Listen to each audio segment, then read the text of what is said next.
Solo vine a hablar por teléfono. Gabriel García Márquez. Una tarde de lluvias primaverales, cuando viajaba sola hacia Barcelona conduciendo un automóvil alquilado, María de la Luz Cervantes sufrió una avería en el desierto de los Monegros. Era una mexicana de 27 años, bonita y seria, que años antes había tenido un cierto nombre como actriz de variedades. Estaba casada con un prestidigitador de salón, con quien iba a reunirse aquel día después de visitar a unos parientes en Zaragoza.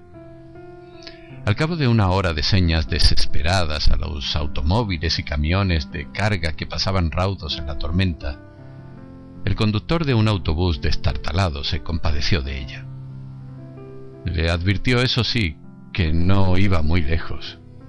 No importa, dijo María. Lo único que necesito es un teléfono. Era cierto, y solo lo necesitaba para prevenir a su marido de que no llegaría antes de las 7 de la noche. Parecía un pajarito ensopado, con un abrigo de estudiante y los zapatos de playa en abril, y estaba tan aturdida por el percance que olvidó llevarse las llaves del automóvil. Una mujer que viajaba junto al conductor, de aspecto militar pero de maneras dulces, le dio una toalla y una manta y le hizo un sitio a su lado. Después de secarse a medias, María se sentó, se envolvió en la manta y trató de encender un cigarrillo, pero los fósforos estaban mojados. La vecina de asiento le dio fuego y le pidió un cigarrillo de los pocos que quedaban secos. Mientras fumaban, María cedió a las ansias de desahogarse, y su voz resonó más que la lluvia y el traqueteo del autobús. La mujer la interrumpió con el índice en los labios. «Están dormidas», murmuró. María miró por encima del hombro y vio que el autobús estaba ocupado por mujeres de edades inciertas y condiciones distintas, que dormían arropadas con mantas iguales a la suya. Contagiada de su placidez, María se enroscó en el asiento y se abandonó al rumor de la lluvia. Cuando despertó era de noche y el aguacero se había disuelto en un sereno helado. No tenía la menor idea de cuánto tiempo había dormido, ni en qué lugar del mundo se encontraban. Su vecina de asiento tenía una actitud alerta. «¿Dónde estamos?», le preguntó María. «Hemos llegado», contestó la mujer. El autobús estaba entrando en el patio empedrado de un edificio enorme y sombrío que parecía un viejo convento en un bosque de árboles colosales. Las pasajeras, alumbradas apenas por un farol del patio, permanecieron inmóviles hasta que la mujer de aspecto militar las hizo descender con un sistema de órdenes primarias como en un parvulario. Todas eran mayores y se movían con tal parsimonia en la penumbra del patio que parecían imágenes de un sueño. María, la última en descender, pensó que eran monjas. Lo pensó menos cuando vio a varias mujeres de uniforme que las recibieron en la puerta del autobús y les cubrían la cabeza con las mantas para que no se mojaran y las ponían en fila india, dirigiéndolas sin hablarles con palmadas rítmicas y perentorias. Después de despedirse de su vecina de asiento, María quiso devolverle la manta, pero ella le dijo que se cubriera la cabeza para atravesar el patio y la devolviera en la portería. «¿Habrá un teléfono?», le preguntó María. «Por supuesto», dijo la mujer. «Ahí mismo le indican». Le pidió a María otro cigarrillo y ella le dio el resto del paquete mojado. «En el camino se le secan», le dijo. La mujer le hizo un adiós con la mano desde el estribo y casi le gritó: «¡Buena suerte!». El autobús arrancó sin darle tiempo de más. María empezó a correr hacia la entrada del edificio. Una guardiana trató de detenerla con una palmada enérgica, pero tuvo que apelar a un grito imperioso. «¡Alto, he dicho!». María miró por debajo de la manta y vio unos ojos de hielo y un índice inapelable que le indicó la fila. Obedeció. Ya en el zaguán del edificio se separó del grupo y preguntó al portero dónde había un teléfono. Una de las guardianas la hizo volver a la fila con palmaditas en la espalda, mientras le decía con modos muy dulces: «Por aquí, guapa, por aquí hay un teléfono». María siguió con las otras mujeres por un corredor tenebroso, y al final entró en un dormitorio colectivo donde las guardianas recogieron las cobijas y empezaron a repartir las camas. Una mujer distinta, que a María le pareció más humana y de jerarquía más alta, recorrió la fila comparando una lista con los nombres que las recién llegadas tenían escritos en un cartón cosido en el corpiño. Cuando llegó frente a María se sorprendió de que no llevara su identificación. «Es que yo solo vine a hablar por teléfono», le dijo María. Le explicó a toda prisa que su automóvil se había descompuesto en la carretera. El marido, que era mago de fiestas, estaba esperándola en Barcelona para cumplir 3 compromisos hasta la medianoche y quería avisarle de que no estaría a punto para acompañarlo. Iban a ser las 7. Él debía salir de la casa dentro de 10 minutos y ella temía que cancelara todo por su demora. La guardiana pareció escucharla con atención. «¿Cómo te llamas?», le preguntó. María le dijo su nombre con un suspiro de alivio, pero la mujer no lo encontró después de repasar la lista varias veces. Se lo preguntó alarmada a una guardiana, y ésta, sin nada que decir, se encogió de hombros. «Es que yo solo vine a hablar por teléfono», dijo María. «De acuerdo, maja», le dijo la superiora, llevándola hacia su cama con una dulzura demasiado ostensible para ser real. «Si te portas bien, podrás hablar por teléfono con quien quieras, pero ahora no, mañana». Algo sucedió entonces en la mente de María que le hizo entender por qué las mujeres del autobús se movían como en el fondo de un acuario. En realidad, estaban apaciguadas con sedantes, y aquel palacio en sombras, con gruesos muros de cantería y escaleras heladas, era en realidad un hospital de enfermas mentales. Asustada, escapó corriendo del dormitorio y antes de llegar al portón una guardiana gigantesca con un mameluco de mecánico le atrapó de un zarpazo y la inmovilizó en el suelo con una llave maestra. María la miró de través, paralizada por el terror. «Por el amor de Dios», dijo, «le juro por mi madre muerta que solo vine a hablar por teléfono». Le bastó con verle la cara para saber que no había súplica posible ante aquella energúmena de mameluco a quien llamaban Herculina por su fuerza descomunal. Era la encargada de los casos difíciles, y 2 reclusas habían muerto estranguladas con su brazo de oso polar adiestrado en el arte de matar por descuido. El primer caso se resolvió como un accidente comprobado. El segundo fue menos claro y Herculina fue amonestada y advertida de que la próxima vez sería investigada a fondo. La versión corriente era que aquella oveja descarriada de una familia de apellidos grandes tenía una turbia carrera de accidentes dudosos en varios manicomios de España. Para que María durmiera la primera noche tuvieron que inyectarle un somnífero. Antes del amanecer, cuando la despertaron las ansias de fumar, estaba amarrada por las muñecas y los tobillos en las barras de la cama. Nadie acudió a sus gritos. Por la mañana, mientras el marido no encontraba en Barcelona ninguna pista de su paradero, tuvieron que llevarla a la enfermería, pues la encontraron sin sentido en un pantano de sus propias miserias. No supo cuánto tiempo había pasado cuando volvió en sí, pero entonces el mundo era un remanso de amor, y estaba frente a su cama un anciano monumental con una andadura de plantígrado y una sonrisa sedante que con 2 pases maestros le devolvió la dicha de vivir. Era el director del sanatorio. Antes de decirle nada, sin saludarlo siquiera, María le pidió un cigarrillo.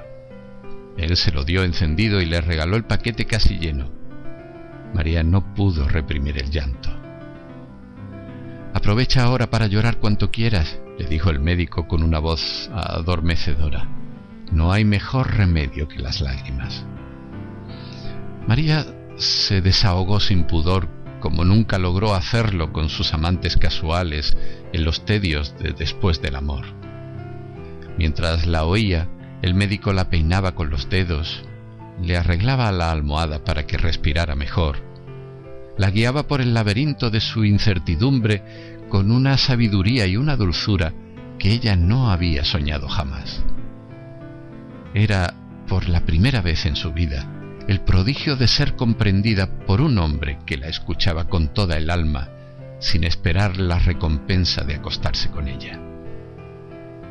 Al cabo de una hora larga, desahogada a fondo, le pidió autorización para hablarle por teléfono a su marido. El médico se incorporó con toda majestad de su rango. «Todavía no, reina», le dijo, dándole en la mejilla la palmadita más tierna que había sentido nunca. «Todo se hará a su tiempo». Le hizo desde la puerta una bendición episcopal y desapareció para siempre. «Confía en mí», le dijo. Esa misma tarde, María fue inscrita en el asilo con un número de serie y con un comentario superficial sobre el enigma de su procedencia y las dudas sobre su identidad. Al margen quedó una calificación escrita de puño y letra del director: agitada. Tal como María lo había previsto, el marido salió de su modesto apartamento del barrio de Horta con media hora de retraso para cumplir los 3 compromisos.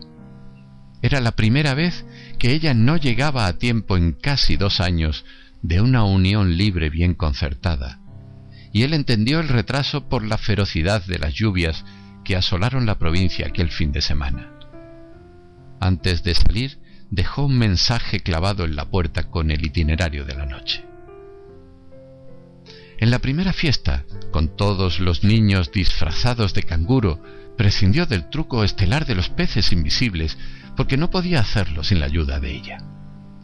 El segundo compromiso era en casa de una anciana de 93 años, en silla de ruedas, que se preciaba de haber celebrado cada uno de sus últimos 30 cumpleaños con un mago distinto. Él estaba tan contrariado con la demora de María que no pudo concentrarse en las suertes más simples. El tercer compromiso era el de todas las noches de un café concierto de las Ramblas, donde actuó sin inspiración para un grupo de turistas franceses que no pudieron creer lo que veían porque se negaban a creer en la magia. Después de cada representación llamó por teléfono a su casa y esperó sin ilusiones a que María contestara. En la última ya no pudo reprimir la inquietud de que algo malo había ocurrido.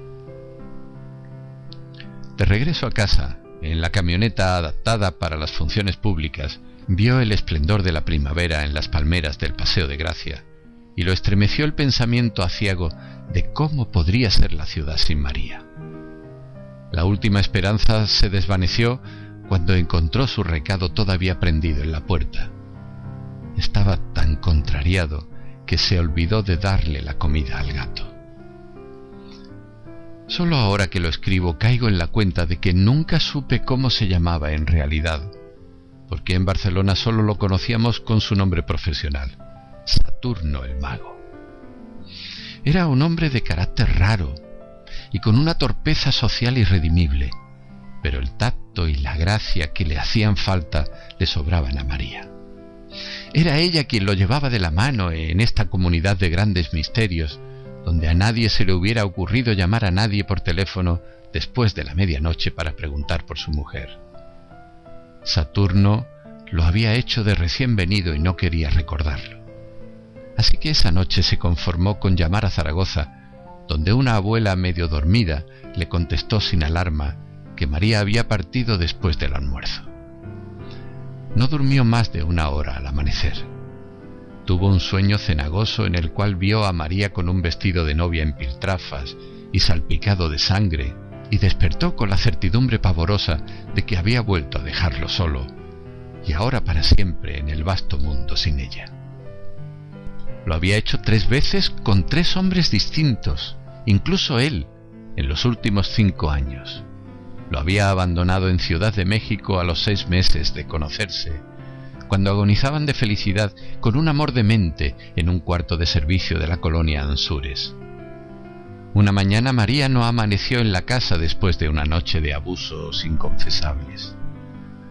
Dejó todo lo que era suyo, hasta el anillo de su matrimonio anterior, y una carta en la cual decía que no era capaz de sobrevivir al tormento de aquel amor desatinado. Saturno pensó que había vuelto con su primer esposo, un condiscípulo de la escuela secundaria con quien se casó a escondidas siendo menor de edad, y al cual abandonó por otro al cabo de 2 años sin amor. Pero no, había vuelto a casa de sus padres, y allí fue Saturno a buscarla a cualquier precio. Le rogó sin condiciones, le prometió mucho más de lo que estaba resuelto a cumplir, pero tropezó con una determinación invencible. «Hay amores cortos y hay amores largos», le dijo ella, y concluyó sin misericordia: «Este fue corto». Él se rindió ante su rigor. Sin embargo, una madrugada de Todos los Santos, al volver a su cuarto de huérfano después de casi 1 año de olvido, la encontró dormida en el sofá de la sala con la corona de azahares y la larga cola de espuma de las novias vírgenes. María le contó la verdad. El nuevo novio, viudo, sin hijos, con la vida resuelta y la disposición de casarse para siempre por la Iglesia Católica, la había dejado vestida y esperándolo en el altar. Sus padres decidieron hacer la fiesta de todos modos. Ella siguió el juego. Bailó, cantó con los mariachis, se pasó de tragos y en un terrible estado de remordimientos tardíos se fue a la medianoche a buscar a Saturno. No estaba en casa, pero encontró las llaves en la maceta de flores del corredor, donde las escondieron siempre. Esta vez fue ella quien se le rindió sin condiciones. «¿Y ahora hasta cuándo?», le preguntó él. Ella le contestó con un verso de Vinicius de Moraes: «El amor es eterno mientras dura». 2 años después, seguía siendo eterno. María pareció madurar. Renunció a sus sueños de actriz y se consagró a él, tanto en el oficio como en la cama. A fines del año anterior habían asistido a un congreso de magos en Perpiñán, y de regreso conocieron a Barcelona. Les gustó tanto que llevaban 8 meses aquí, y les iba tan bien que habían comprado un apartamento en el muy catalán barrio de Horta, ruidoso y sin portero, pero con espacio de sobra para 5 hijos. Había sido la felicidad posible hasta el fin de semana en que ella alquiló un automóvil y se fue a visitar a sus parientes de Zaragoza, con la promesa de volver a las 7 de la noche del lunes. Al amanecer del jueves, todavía no había dado señales de vida. El lunes de la semana siguiente, la compañía de seguros del automóvil alquilado llamó por teléfono a la casa para preguntar por María. No sé nada», dijo Saturno. «Búsquenla en Zaragoza». Colgó. Una semana después, un policía civil fue a la casa con la noticia de que habían hallado el automóvil en Los Puros Huesos, en un atajo cerca de Cádiz, a 900 kilómetros del lugar en que María lo abandonó. La gente quería saber si ella tenía más detalles del robo. Saturno estaba dándole de comer al gato y apenas si lo miró para decirle sin más vueltas que no perdieran el tiempo, pues su mujer se había fugado de la casa y él no sabía con quién ni para dónde. Era tal su convicción que el agente se sintió incómodo y le pidió perdón por sus preguntas. El caso se declaró cerrado. El recelo de que María pudiera irse otra vez había asaltado a Saturno por Pascua Florida, en Cadaqués, a donde Rosa Regás los había invitado a navegar a vela.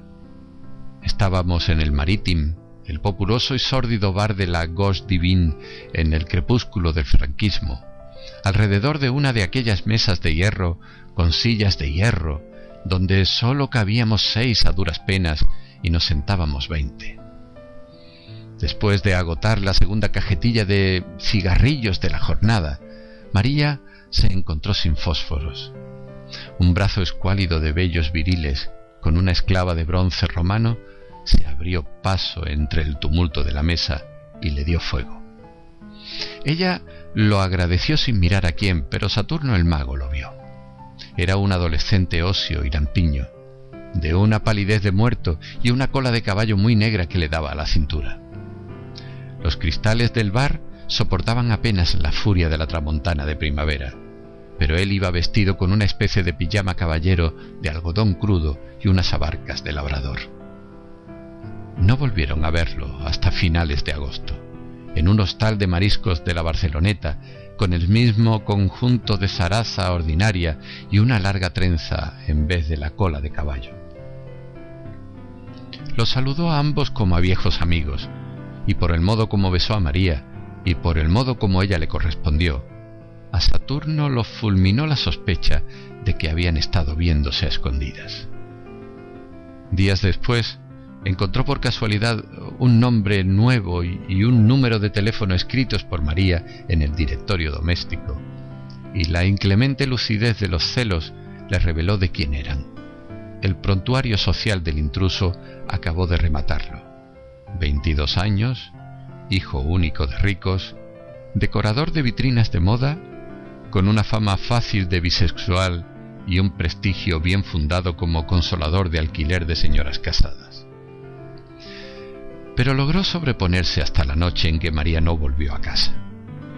Entonces empezó a llamarlo por teléfono todos los días, primero cada 2 o 3 horas, desde las 6 de la mañana hasta la madrugada siguiente, y después cada vez que encontraba un teléfono a la mano.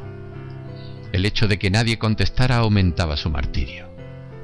Al cuarto día le contestó una andaluza que solo iba a hacer la limpieza. «El señorito se ha ido», le dijo con suficiente vaguedad para enloquecerlo.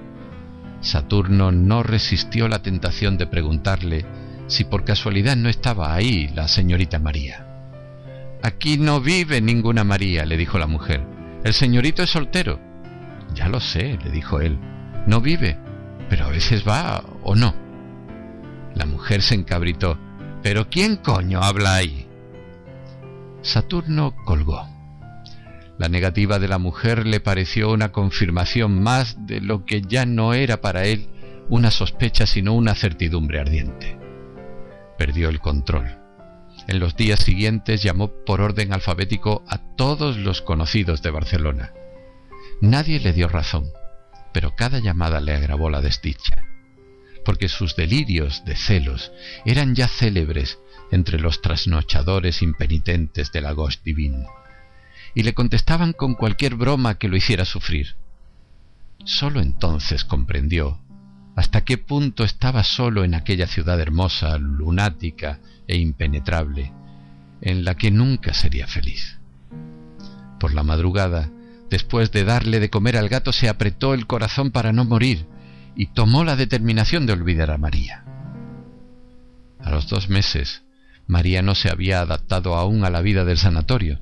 Sobrevivía picoteando apenas la pitanza de cárcel con los cubiertos encadenados al mesón de madera bruta, y la vista fija en la litografía del general Francisco Franco que presidía el lúgubre comedor medieval. Al principio se resistía a las horas canónicas con su rutina bobalicona de maitines, laudes, vísperas y a otros oficios de iglesia que ocupaban la mayor parte del tiempo. Se negaba a jugar a la pelota en el patio de recreo y a trabajar en el taller de flores artificiales que un grupo de reclusas atendía con una diligencia frenética. Pero a partir de la 3ª semana fue incorporándose poco a poco a la vida del claustro. A fin de cuentas, decían los médicos, así empezaban todas, y tarde o temprano terminaban por integrarse a la comunidad.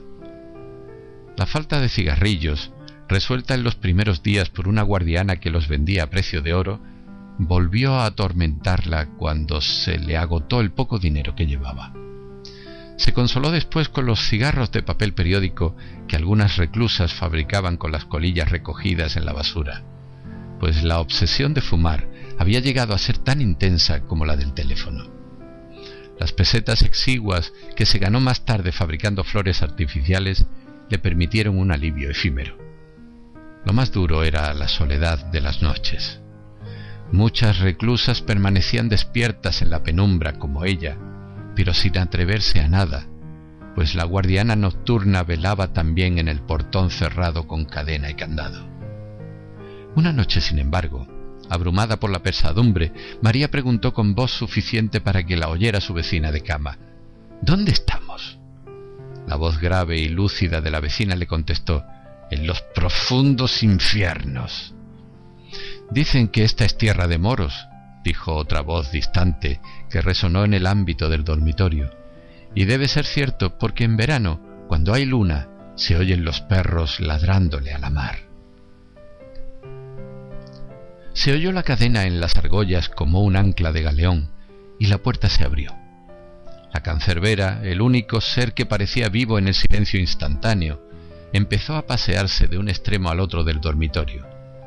María se sobrecogió, y sólo ella sabía por qué. Desde su primera semana en el sanatorio, la vigilante nocturna le había propuesto sin rodeos que durmiera con ella en el cuarto de guardia.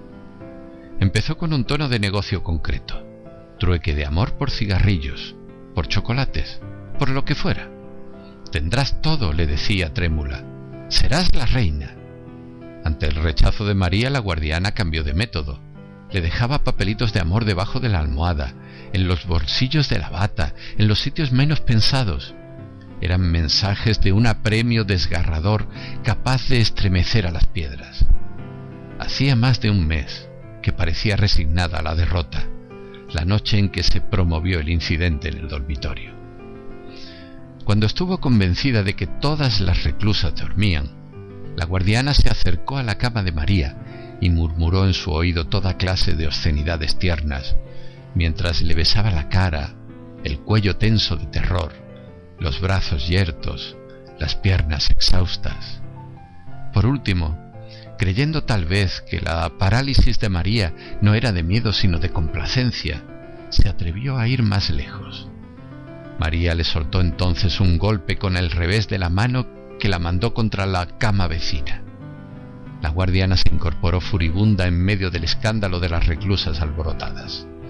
«¡Hija de puta!», gritó, «nos pudriremos juntas en este chiquero hasta que te vuelvas loca por mí». El verano llegó sin anunciarse el primer domingo de junio, y hubo que tomar medidas de emergencia porque las reclusas sofocadas empezaban a quitarse durante la misa los balandranes de estameña. María asistió divertida al espectáculo de las enfermas en pelota, que las guardianas correteaban por las naves como gallinas ciegas. En medio de la confusión, trató de protegerse de los golpes perdidos y, sin saber cómo, se encontró sola en una oficina abandonada y con un teléfono que repicaba sin cesar con un timbre de súplica. María contestó sin pensarlo, y oyó una voz lejana y sonriente que se entretenía imitando el servicio telefónico de la hora. «Son las 45 horas, 92 minutos y 107 segundos. «¡Maricón!», dijo María. Colgó divertida. Ya se iba cuando cayó en la cuenta de que estaba dejando escapar una ocasión irrepetible. Entonces marcó 6 cifras, con tanta tensión y tanta prisa que no estuvo segura de que fuera el número de su casa. Esperó con el corazón desbocado. Oyó el timbre familiar con su tono ávido y triste, una vez, 2 veces, 3 veces, y oyó por fin la voz del hombre de su vida en la casa sin ella. «¿Bueno?». Tuvo que esperar a que pasara la pelota de lágrimas que se le formó en la garganta. «Conejo, vida mía», suspiró. Las lágrimas la vencieron. Al otro lado de la línea hubo un breve silencio de espanto, y la voz enardecida por los celos escupió la palabra «¡Puta!» y colgó en seco. Esa noche, en un ataque frenético, María descolgó en el refectorio la litografía del Generalísimo, la arrojó con todas sus fuerzas contra el vitral del jardín y se derrumbó bañada en sangre. Aún le sobró rabia para enfrentarse a golpes con los guardianes que trataron de someterla sin lograrlo, hasta que vio a Herculina plantada en el vano de la puerta, con los brazos cruzados mirándola. Se rindió. No obstante, la arrastraron hasta el pabellón de las locas furiosas, la aniquilaron con una manguera de agua helada y le inyectaron trementina en las piernas. Impedida para caminar por la inflamación provocada, María se dio cuenta de que no había nada en el mundo que no fuera capaz de hacer por escapar de aquel infierno. La semana siguiente, ya de regreso al dormitorio común, se levantó en puntillas y tocó en la celda de la guardiana nocturna. El precio de María, exigido por ella de antemano, fue llevarle un mensaje a su marido. La guardiana aceptó, siempre que el trato se mantuviera en secreto absoluto, y la apuntó con un índice inexorable. «Si alguna vez se sabe, te mueres». Así que Saturno el mago fue al sanatorio de locas el sábado siguiente, con la camioneta de circo preparada para celebrar el regreso de María. El director en persona lo recibió en su oficina, tan limpia y ordenada como un barco de guerra, y le hizo un informe afectuoso sobre el estado de la esposa. Nadie sabía de dónde llegó, ni cómo, ni cuándo, pues el primer dato de su ingreso era el registro oficial dictado por él cuando la entrevistó. Una investigación iniciada el mismo día no había concluido en nada. En todo caso, lo que más intrigaba al director era cómo supo Saturno el paradero de su esposa. Saturno protegió a la guardiana. «Me lo informó la compañía de seguros del coche», dijo. El director asintió complacido. «No sé cómo hacen los seguros para saberlo todo», dijo. Le dio una ojeada al expediente que tenía sobre su escritorio de asceta y concluyó: «Lo único cierto es la gravedad de su estado». Estaba dispuesto a autorizarle una visita con las precauciones debidas y Saturno el mago le prometía, por el bien de su esposa, ceñirse a la conducta que él le indicara, sobre todo en la manera de tratarla, para evitar que recayera en sus arrebatos de furia cada vez más frecuentes y peligrosos. «Es raro», dijo Saturno. «Siempre fue de genio fuerte, pero de mucho, mucho dominio». El médico hizo un ademán de sabio. «Hay conductas que permanecen latentes durante muchos años y un día estallan», dijo. «Con todo, es una suerte que haya caído aquí, porque somos especialistas en casos que requieren mano dura». Al final, hizo una advertencia sobre la rara obsesión de María por el teléfono. «Sígale la corriente», dijo. «Tranquilo, doctor», dijo Saturno con un aire alegre. «Es mi especialidad». La sala de visitas, mezcla de cárcel y confesionario, era el antiguo locutorio del convento. La entrada de Saturno no fue la explosión de júbilo que ambos hubieran podido esperar. María estaba de pie en el centro del salón, junto a una mesita con 2 sillas y un florero sin flores. Era evidente que estaba lista para irse, con su lamentable abrigo color de fresa y unos zapatos sórdidos que le habían dado de caridad. En un rincón casi invisible estaba Herculina con los brazos cruzados. María no se movió al ver entrar al esposo, ni asomó emoción alguna en la cara todavía salpicada por los estragos del vitral. Se dieron un beso de rutina. «¿Cómo te sientes?», le preguntó él. «Feliz de que al fin hayas venido, conejo», dijo ella. «Esto ha sido la muerte». No tuvieron tiempo de sentarse. Ahogándose en lágrimas, María le contó las miserias del claustro, la barbarie de las guardianas, la comida de perros, las noches interminables sin cerrar los ojos por el terror. «Ya no sé cuántos días llevo aquí, o meses, o años, pero sé que cada uno ha sido peor que el otro», dijo, y suspiró con el alma. «Creo que nunca volveré a ser la misma». «Ahora todo eso pasó», dijo él, acariciándole con la yema de los dedos las cicatrices recientes de la cara. «Yo seguiré viniendo todos los sábados, y más, si el director me lo permite. Ya verás que todo va a salir muy bien». Ella fijó en los ojos de él sus ojos aterrados. Saturno intentó sus artes de salón. Le contó en el tono pueril de las grandes mentiras una versión dulcificada de los pronósticos del médico. «En síntesis», concluyó, «aún te faltan algunos días para estar recuperada por completo». María entendió la verdad. «¡Por Dios, conejo!», dijo atónita. «No me digas que tú también crees que estoy loca». «¿Cómo se te ocurre?», dijo él tratando de reír. Lo que pasa es que será mucho más conveniente para todos que sigas por un tiempo aquí, en mejores condiciones, por supuesto. Pero si ya te dije que solo vine a hablar por teléfono, dijo María. Él no supo cómo reaccionar ante la obsesión temible.